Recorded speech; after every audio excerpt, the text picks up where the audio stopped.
Cancer అనగానే మనలో చాలా మందికి lung cancer, breast cancer, blood cancer ఇలాంటివే గుర్తుకొస్తాయి. కానీ మన శరీరానికి పటుత్వాన్నిచ్చే ఎముకలు, కండరాల్లో పుట్టుకొచ్చే క్యాన్సర్ గురించి అంతగా అవగాహన లేదని చెప్పాలి. ఎముకలు, కండరాలు తలెత్తే క్యాన్సర్ను సార్కోమాగా పిలుస్తారు. మిగిలిన క్యాన్సర్లతో పోలిస్తే ఇది చాలా అరుదైనది మాత్రమే కాదు, అత్యంత ప్రమాదకారి కూడా. శరీరంలో ఎక్కడో ఒక చోట చిన్న గడ్డలాగా మొదలవుతుంది. అనతి కాలంలోనే శరీరాన్ని చుట్టబెట్టేస్తుంది. సార్కోమా క్యాన్సర్ గురించిన పూర్తి వివరాలని డాక్టర్ని అడిగి ఇప్పుడు తెలుసుకుందాం.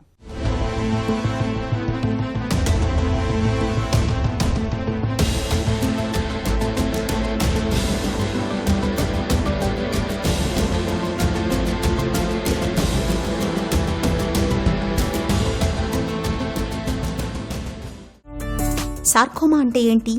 ఎవరిలో ఎక్కువగా కనిపిస్తుంది? ఈ సార్కోమాస్ అంటే మనకి కనెక్టివ్ టిష్యూస్, మసిల్, బోన్, నరాలు, రక్తనాళాలు వీటి అన్నిటి నుంచి వచ్చే క్యాన్సర్ని సార్కోమాస్ అంటాం. సో సార్కోమా ఎవరిలో ఎక్కువగా చూస్తాం? చిన్నపిల్లల్లో అయితే కనుక దాదాపు 10% క్యాన్సర్స్ సార్కోమా అయ్యే అవకాశం ఉంటుంది. అదే పెద్దవాళ్ళలో మాత్రం చాలా అరుదుగా వస్తాయి. సార్కోమాస్కి మెయిన్గా మనం 2 కేటగిరీస్, ఒకటి సాఫ్ట్ టిష్యూ సార్కోమా, రెండోది బోన్ సార్కోమాస్. సో చిన్నపిల్లల్లో మనం బోన్ సార్కోమాస్ గురించి మాట్లాడుకోవాలంటే ఒకటి ఆస్టియోసార్కోమా, రెండోది ఈవింగ్ సార్కోమా. పిల్లల్లో సార్కోమా లక్షణాలు ఎలా ఉంటాయి? ఎలా అనుమానించాలి? చిన్నపిల్లలు ఆడుకునే వయసు, పెరిగే వయసులో ఏదన్నా బోన్ పెయిన్స్ ఉన్నా కూడా మనం వాటిని ఇగ్నోర్ చేసే అవకాశం ఉంటుంది. కానీ అదే నొప్పి అదే ప్లేస్లో ఒక 3 వారాలు దాటి ఉన్నా, లేదా నొప్పి ఎక్కువగా వస్తున్నా, లేదా నడుస్తున్నప్పుడు లింపింగ్ అంటే కుంటుతున్నా కానీ దాన్ని మనం ఇగ్నోర్ చేయకూడదు. ఎక్కువగా మనకి ఈ నీ జాయింట్కి ఇరువైపులా వచ్చే అవకాశం ఉంటుంది. కొన్నిసార్లు ఓన్లీ బోన్ పెయిన్తో స్టార్ట్ అయ్యి చాలా చిన్న దెబ్బ తగిలినా కూడా ఫ్రాక్చర్ అయ్యే అవకాశం ఉంటుంది. అలాగే సాఫ్ట్ టిష్యూ కాంపొనెంట్ అంటే మనం గడ్డ కూడా లేటర్ స్టేజెస్లో గమనించవచ్చు. సార్కోమా వచ్చాక కాళ్లను తొలగిస్తారా? లింబ్ సాల్వేజ్ టెక్నిక్స్ ఎలా ఉంటాయి? గతంలో ఇలాంటి క్యాన్సర్స్ ఉన్నప్పుడు కంప్లీట్గా యాంప్యుటేషన్ చేయాల్సి వచ్చేది. యాంప్యుటేషన్ అంటే కంప్లీట్గా కాలు కానీ చేయి కానీ రిమూవ్ చేయటం. ఈ రోజుల్లో మనకి సైన్స్ ప్రోగ్రెస్ అవటం వల్ల మనం ఎక్కువ శాతం అంటే దాదాపు 90% చిన్నపిల్లలకి లేదా పెద్దవాళ్ళకి కూడా ఈ లింబ్ సాల్వేజ్ సర్జరీస్ అనేది అటెంప్ట్ చేయవచ్చు.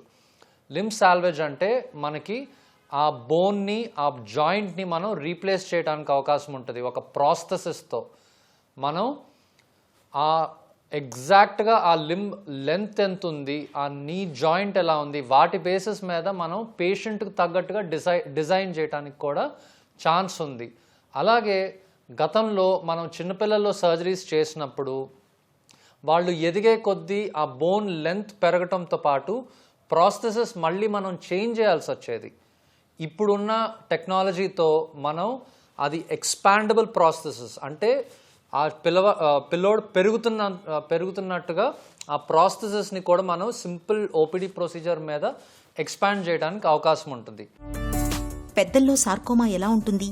ఎన్ని రకాలుగా ఉంటుంది? పెద్దవాళ్ళలో చూస్తే కనుక ఈ బోన్ సార్కోమాస్తో పాటు సాఫ్ట్ టిష్యూ సార్కోమాస్ని కూడా మనం 2 రకాలుగా విభజిస్తాం. ఒకటి ఎక్స్ట్రీమిటీ సార్కోమా అంటే మనకి ఈ లెగ్స్ కానీ హ్యాండ్స్ కానీ వచ్చే అవకాశం ఉంటుంది. రెండోది రెట్రోపెరిటోనియల్ సార్కోమాస్ అంటే పొట్టలో వచ్చే అవకాశం ఉంటుంది.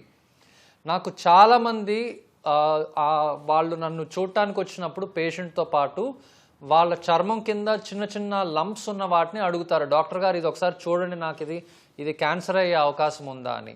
సో మీరు తెలుసుకోవాల్సింది ఏంటంటే మనం అది నార్మల్ అంటే క్యాన్సర్కి సంబంధం లేని లైపోమా, ఫ్యాట్ బాల్స్ అంటాం కదా, అవినా లేదా అది క్యాన్సర్ అన్న దానికి కొన్ని ఉంటాయి. అంటే అది ఒకవేళ సైజ్ పెరుగుతున్నా లేదా నొప్పి ఉన్నా, ఇంతకుముందు లేదు ఇప్పుడు నొప్పి స్టార్ట్ అయినా, సైజులో కూడా మనకి 4 నుంచి 5 సెంటీమీటర్స్ కంటే పెద్ద సైజు ఉన్నా, లేదా కొంచెం డీప్గా ఉండి అంటే పైన జస్ట్ చర్మం కింద ఈ ఫ్యాట్ బాల్స్కి స్లిప్స్ అయిన అంటాం, అంటే వేలుతో ఇట్లా అంటే ఆ స్వెల్లింగ్ స్లిప్ అయింది, అలా కాకుండా కొంచెం డీప్గా ఉన్నా, లేదా మనకి నరాలు ఒత్తిడికి గురవటం వల్ల కొంచెం తిమ్మెర్లు అలాంటివి వచ్చినా, ఈ లక్షణాలు ఉంటే మాత్రం మనం డెఫినెట్గా డాక్టర్కి అది సంప్రదించాల్సి ఉంటుంది.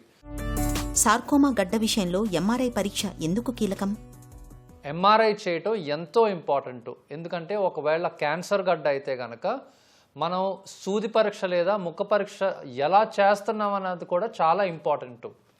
మీ ఆపరేషన్ చేసే డాక్టర్ గారు, మీ బయాప్సీ చేసే డాక్టర్ సేమ్ పర్సన్ ఉండాలా. అంటే ఏ యాంగిల్లో ఎలా చేస్తున్నాం బయాప్సీ అన్నది కూడా చాలా ఇంపార్టెంట్. సో ఇట్లాంటి లంప్స్ని మాత్రం ఇగ్నోర్ చేయకూడదు. అలానే మనం అది లంప్ రిమూవ్ చేయకముందు అదే ప్లేస్లో ఉందా లేదా వేరే ఎక్కడికన్నా స్ప్రెడ్ అయిందా అనేది కూడా తెలుసుకోవాలి. ఎందుకంటే సార్కోమాస్ విషయంలో వేరే ఆర్గన్ స్ప్రెడ్ గురించి మాట్లాడినప్పుడు లంగ్స్కి స్ప్రెడ్ అయ్యే ఛాన్స్ ఉంటుంది. సో అలాంటి వాటిని మెటాస్టాటిక్ సార్కోమాస్ అంటాం. అది ఒకవేళ లంగ్స్కి స్ప్రెడ్ అయినా కూడా మనం కొన్ని చోట్లకి మాత్రమే స్ప్రెడ్ అయితే కనుక అవి కూడా మనం అదే సిట్టింగ్లో సర్జరీ చేసి రిమూవ్ చేయడానికి ఛాన్స్ ఉంటుంది. లేదా మనం ఇందాక మాట్లాడుకున్నట్టు కీమోథెరపీ ఇచ్చి వాటిని కరిగించి దాని తర్వాత మనం వాటిని అడ్రస్ చేయొచ్చు. సార్కోమా ముప్పు ఎవరికి ఎక్కువగా ఉంటుంది? మిగతా క్యాన్సర్స్ లాగా మనకి లైఫ్ స్టైల్ రిలేటెడ్ చేంజెస్ అంటే స్మోకింగ్, ఆల్కహాల్, ఫిజికల్ యాక్టివిటీ వీటి దేనికి సంబంధం లేదు. అలాగే జన్యుపరమైన మార్పుల వల్ల కూడా సార్కోమాస్ అనేది అంటే హెరిడిటరీ తల్లిదండ్రుల నుంచి పిల్లలకి అలాగ కూడా వచ్చే అవకాశం లేదు. కేవలం కొంతమందికి రేడియేషన్ తీసుకున్న తర్వాత కొన్ని సంవత్సరాల తర్వాత సార్కోమాస్ వచ్చే ఛాన్స్ ఉంటాయి. కానీ ఎక్కువ శాతం మందిలో మనకి ఒక రిస్క్ ఫ్యాక్టర్ ఈ ప్రాబ్లం వల్ల ఈ సార్కోమా వచ్చిందనేది మనం ఐడెంటిఫై చేయడానికైతే ఎటువంటి అవకాశం లేదు. సార్కోమాకు చికిత్స ఎలా ఉంటుంది? టార్గెటెడ్ థెరపీలతో ఫలితం ఉంటుందా? గ్రాఫ్టింగ్ టెక్నిక్స్ ఎలా ఉంటాయి? గతంలో ఏంటంటే మనకి కేవలం కీమోథెరపీ ద్వారా దీన్ని ట్రీట్ చేయడానికి అవకాశం ఉండింది.